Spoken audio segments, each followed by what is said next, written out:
ഖമനേയുടെ മൃതദേഹത്തിനരികെ 14 മാസം മാത്രം പ്രായമുള്ള കൊച്ചുമകളുടെ കുഞ്ഞു ശവപ്പെട്ടി. വിതുമ്പി ഇറാൻ. ഇറാന്റെ ദേശീയ പതാകയിൽ പൊതിഞ്ഞാണ് ഖമനേയുടെ മൃതദേഹം ടെഹ്റാനിലെ ഗ്രാൻഡ് മൊസല്ലയിൽ പൊതുദർശനത്തിന് വെച്ചത്. അദ്ദേഹത്തോടൊപ്പം തന്നെ കൊല്ലപ്പെട്ട ബന്ധുക്കളുടെയും മൃതദേഹം പൊതുദർശനത്തിന് വെച്ചിരുന്നു. അതിൽ അമേരിക്ക ഇസ്രായേൽ വ്യോമാക്രമണത്തിൽ കൊല്ലപ്പെട്ട 14 മാസം മാത്രം പ്രായമുള്ള ഖമനേയുടെ കൊച്ചുമകൾ സഹറ മുഹമ്മദി ഗൊൽപായ്ഗനിയുടെ ശവപേടകവും ഉണ്ടായിരുന്നു. കുഞ്ഞു പേടകത്തിനരികിൽ സഹറയുടെ മനോഹരമായ ചിത്രവും വെച്ചിട്ടുണ്ട്.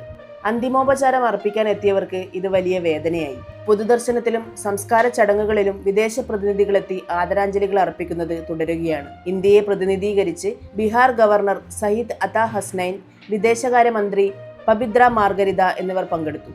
യുദ്ധത്തിന് താത്കാലികമായെങ്കിലും അറുതി വന്നതിന് ശേഷമാണ് പരമോന്നത നേതാവിന് ഇറാൻ വിട നൽകാൻ ഒരുങ്ങുന്നത്. ഫെബ്രുവരി 28-ന് യുദ്ധത്തിന്റെ തുടക്കത്തിൽ നടന്ന അമേരിക്ക ഇസ്രായേൽ ആക്രമണത്തിലാണ് ഖമനേയി കൊല്ലപ്പെട്ടത്. ഇറാനിലെയും ഇറാഖിലെയും 5 നഗരങ്ങളിലായാണ് സംസ്കാര ചടങ്ങുകൾ.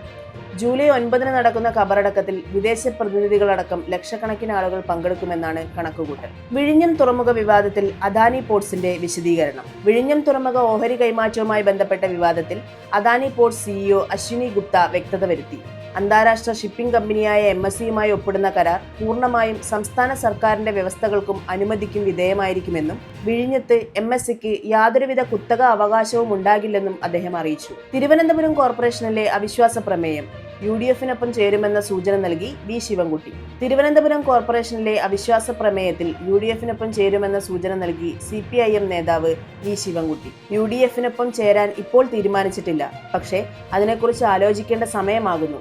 എല്ലാ കാലത്തും ആ കസേരയിൽ ഇരിക്കാൻ BJPക്ക് കഴിയില്ലെന്നും വി ശിവൻകുട്ടി പറഞ്ഞു. പ്രതിപക്ഷ ഉപനേതാവ് സ്ഥാനം വേണം. CPI നിലപാടിൽ മാറ്റമില്ല. കെ രാജൻ.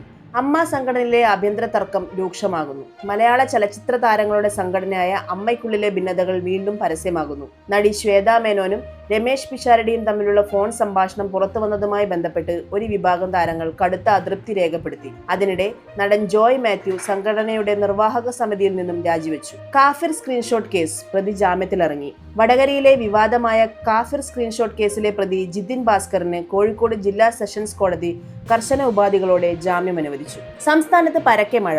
11 ജില്ലകളിൽ യെല്ലോ അലർട്ട്. കേരളത്തിൽ കാലവർഷം ശക്തമായി തുടരുന്നു. ഇന്ന് സംസ്ഥാനത്തെ 11 ജില്ലകളിൽ കേന്ദ്ര കാലാവസ്ഥാ വകുപ്പ് യെല്ലോ അലർട്ട് പ്രഖ്യാപിച്ചു. മലയോര മേഖലകളിലും തീരദേശങ്ങളിലും പ്രത്യേക ജാഗ്രതാ നിർദ്ദേശവും നൽകിയിട്ടുണ്ട്.